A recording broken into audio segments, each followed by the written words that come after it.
Ang anak mo ba ay hate-ang umupo? Panay ang tayo at ikot sa paligid every few minutes? Pinapaupo mo naman siya, pero after a short while, tatayo na naman. Don't worry mga messengers. Very common talaga ang ganitong behavior sa mga bata, especially young children. And today, pag-uusapan natin ang mga posibleng reasons behind this behavior at kung ano ang pwede nating gawin para matulungan sila.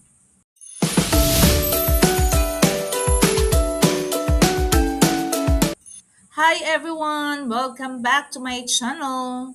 Ang topic natin today ay tungkol sa mga batang hirap manatiling nakaupo kahit 5 minutes lang during writing time, lessons, meals, o iba pang activities. Maraming parents and teachers ang nag-iisip na matigas lang ang ulo ng bata o sadyang makulit. Pero kadalasan, may deeper reason talaga behind this behavior. So now, these are the reasons why your child cannot sit still. Una, they have too much energy. Kasi natural talagang active ang mga bata. Their bodies are designed to move, explore, jump, at maglaro. Kaya ang matagal na pag-upo ay talagang mahirap para sa kanila, especially sa preschoolers at kindergarten learners. Difficult task. Sometimes kasi umaalis ang bata sa upuan because the activity feels too hard or frustrating. Kapag nahihirapan sila sa writing, sa reading, o listening activities, minsan iniiwasan nila ito by standing up, walking around, o pagiging distracted. Short attention span.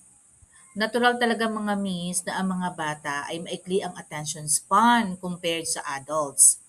Some children can only focus for a few minutes bago mag-wander ang isip nila at mangarap ng gising. They need sensory movement. Some children actually learn better when they move. Maaring nagwiwiggle-wiggle, tumatayo, nagbabounce, o nagtatap sila because their bodies are seeking sensory movement or inputs. Another reason is it is a form of attention-seeking behavior. Papansin, 'di ba, kadalasan. Minsan naman, umaalis ang bata sa chair because they noticed na nakakakuha sila ng attention sa ating mga adults. Kahit nga yung negative attention can accidentally reinforce their behavior. So now, tatanungin ninyo ako, kung ganun, sure, yung kondisyon, ano yung po pwede naming gawin o pwede nating gawin to avoid that kind of behavior? First is to keep activities short. Instead na paupuin ng bata for 30 minutes straight, mas effective kung hahatiin ang activities into smaller parts. For example, 5 minutes writing, or after that, mayroong short movement break, then another 5 minutes activity.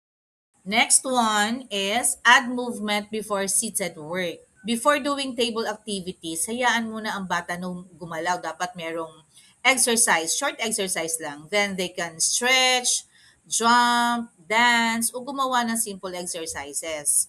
Movement helps release extra energy at tinutulungan nitong ma-prepare ang brain nila para mas makapag-focus. Another strategy is to make learning fun. 'Di ba? Lagi namang ganun para sa mga bata.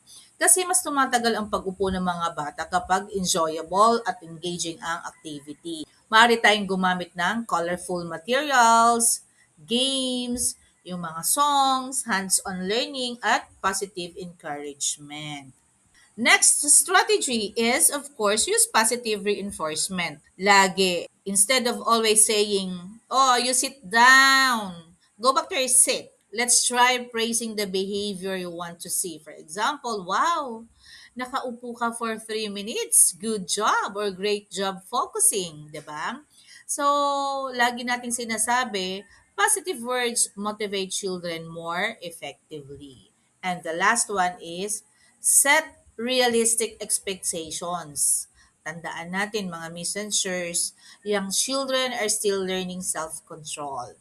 Minsan, ang expectation natin na perfect silang uupo for long periods ay hindi pa tugma sa kanilang developmental stage. Sapagkat ang batang hindi mapakali o hirap manatiling nakaupo ay hindi agad ibig sabihin na pasaway o naughty. Minsan, sila ay simpleng energetic, overwhelmed, distracted o patuloy pang nade-develop ang kanilang focus skills. With patience, movement, encouragement, at engaging activities, unti-unti ring may enhance ang ability nila na manatiling nakaupo at matutong mag-focus habang nag-aaral. Pero minsan, sirs, kapag sa tingin mo, uncontrollable na ang sitting behavior, ask for experts' advice. So, if you found this video helpful, don't forget to like, subscribe, and share this with fellow parents and teachers. See you in the next video. Bye!